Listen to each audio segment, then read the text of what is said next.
cette table ronde innovation durable et industrie du futur, on l'a voulu autour de témoignages très concrets d'industriels qui sont partis de l'imaginaire et qui sont allés jusqu'au produit final, jusqu'au marché, jusqu'à la production. Et donc nous aurons la chance d'avoir 3 témoignages.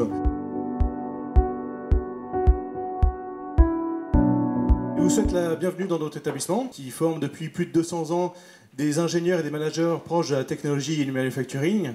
Pour assurer une bonne qualité de la formation, il faut également être en adéquation avec les besoins des industries et des technologies émergentes. Ingenium, c'est une formation de master spécialisée sur mesure que nous avons montée en collaboration avec Keonis, dont le but est de former des experts ayant des aptitudes pluridisciplinaires à la maîtrise des dernières technologies de l'information et de la communication et qui permettent donc d'optimiser et d'accélérer les processus industriels.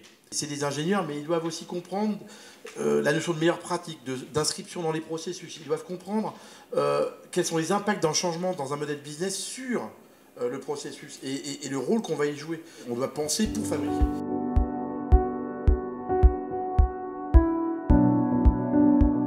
L'Institut Carnot, c'est finalement une structure qui a vraiment pour vocation d'aider les entreprises et de faire du transfert de la recherche vers les entreprises. Les facteurs clés de succès, pour moi, ils sont de 3 ordres. La démocratisation. Il faut que les TPE, les PME, les PMI puissent se servir de ces outils-là et les déployer. La deuxième axe que je verrais, c'est vraiment...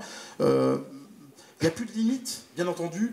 Le rôle sera différent, la force sera différente, l'ampleur sera différente, mais dans tous les cas, c'est une direction à prendre. Le troisième point dont je voudrais parler, c'est la notion d'accostage. Et je pense que ça va être essentiel pour notre table ronde, l'accostage de cette innovation dans le temps.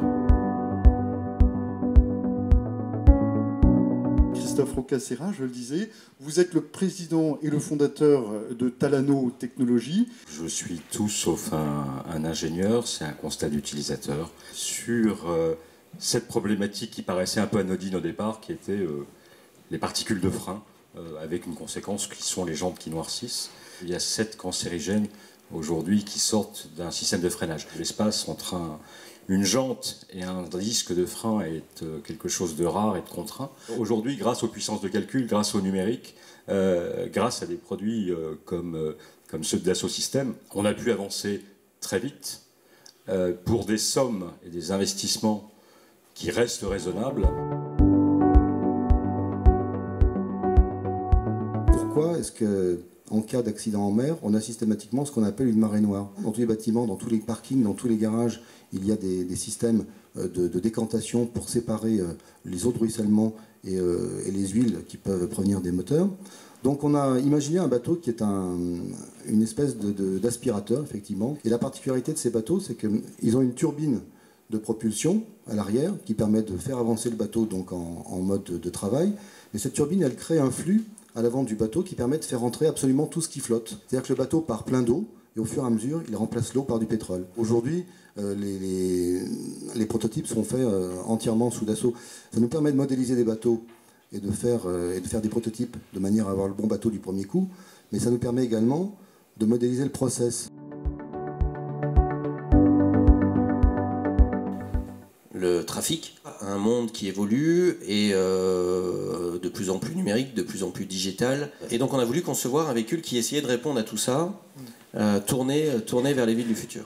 C'est à ce moment-là qu'on a commencé d'ailleurs une collaboration avec Dassault Systèmes et donc avec Keonis et qu'on a mis en place la PLM sur notre projet et notamment l'ensemble de la plateforme collaborative qui est capitale pour nous puisque 500 ingénieurs répartis partout. Il faut faire travailler ces gens-là ensemble et dans un mode le plus efficace, le plus collaboratif possible. Et c'est là où la plateforme apporte quelque chose dans cette capacité à échanger, à capitaliser, à enrichir le produit en permanence.